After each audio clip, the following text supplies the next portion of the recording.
As an artist, you have to tap into your inner self, and as in to portray the kind of paintings you want to portray on canvas, you really have to have a clear vision of what you want to paint. For me personally, I write poetry, and so a lot of my poetry is in my paintings, like the messages of mainly from my poems.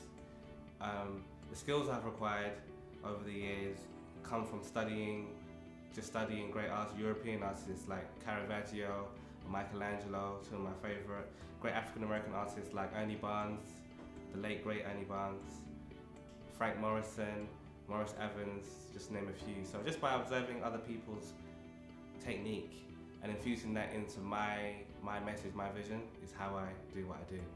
I graduated from Thames Valley University in the summer of 2006. I studied music there, and after graduating I just felt the need to vent my creative energies and talents through another medium, and I chose art, painting. I started sketching and drawing and studying great artists and stuff, and then people around me were telling me, Chidi, you should really have an exhibition because your stuff is really good. And so I built up the courage and put up an collection of paintings to have my first exhibition in Whitechapel in the winter of 2007. And in that exhibition, I sold all my work. And so that just showed me that basically it was a viable career path. And that was my defining moment, I think.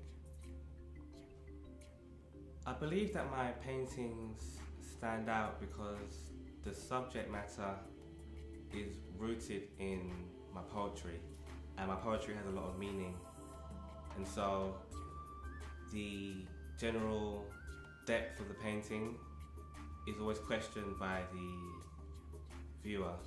People come up to me and ask me, Chidi, what does this painting mean? I say, read this poem, or this is the meaning behind the actual painting. And because the poetry comes from my music, the general movement in everything, in the subject, in the drapery, in the background, the foreground, is all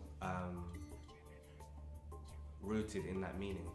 So that is the setting apart factor of my artwork.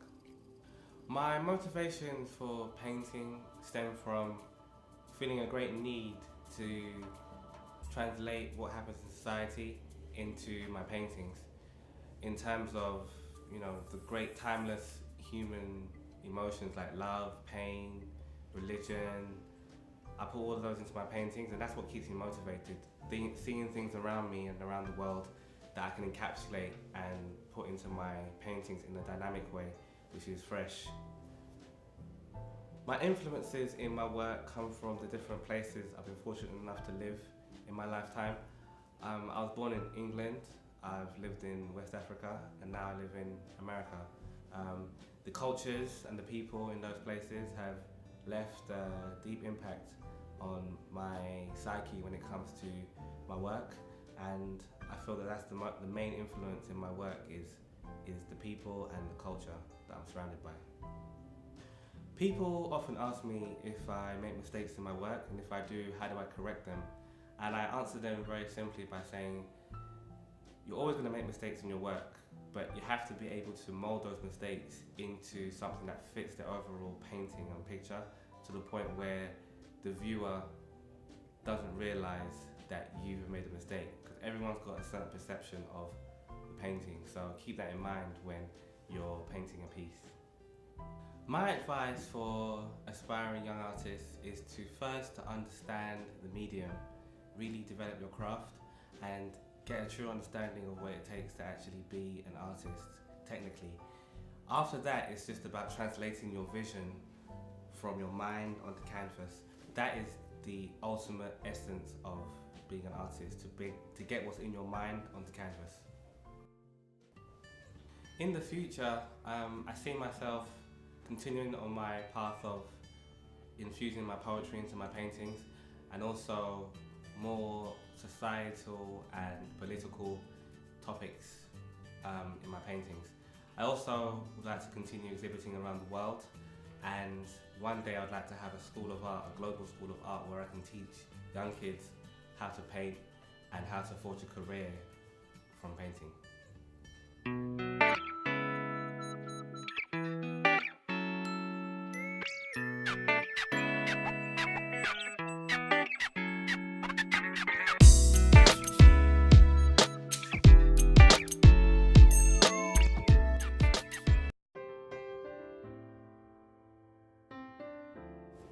This painting is called Breathe Love, and it's part of my Love Stories collection of paintings, and it shows a man and a woman, a couple underwater, that are supporting each other, helping each other breathe underwater.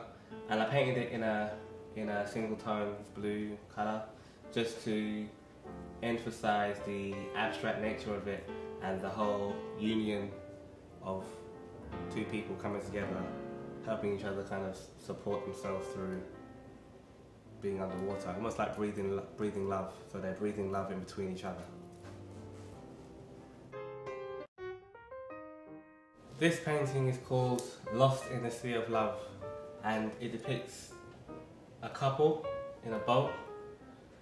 The boat represents marriage, and the sea that they're in represents love.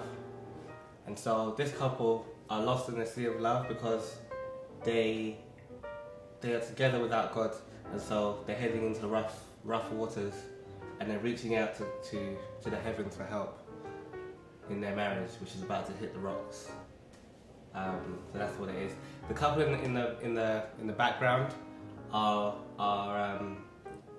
resigned to the fact that their marriage is going to fail, so they're heading towards the rocks, and they're just consoling one another in their grief.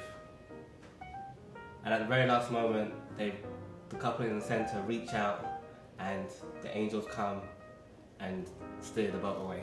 So they're saved in the end. So this painting is called Lost in the Sea of Love. This painting is called Dignity and Grace, and it's part of my Motivate and Create collection of paintings.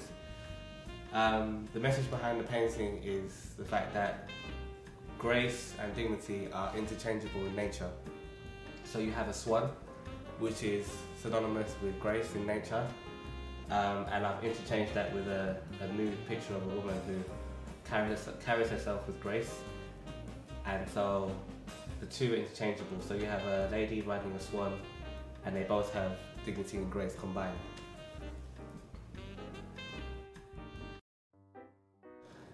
This painting is called Israel, and it basically shows the angel Israel in the way I see the angel Israel, and she's come down to earth, and she's got the separation between the biblical Israel and what modern day has made of Israel. So that's the actual point of the painting, to show division between the two. So you have the Bible version of Israel, and then the state of Israel here, which is the Israeli flag there, and then you have like Exodus written here on the garment here. So it just shows basically the division between the two, that they are. I believe that they are have become two separate entities: the biblical Israel and modern day Israel.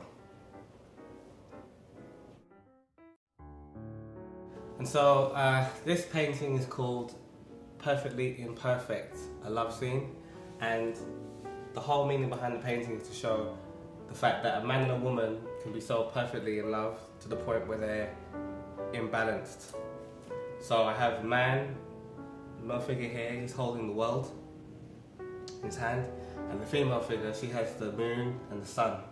The sun's trapped under her foot, and the moon's in her hand, and to show the fact that when a man and a woman are together, they often lose sight of each other and they focus on other things. So the man's aspirations for the world, and the woman's aspirations to conquer the moon and the sun.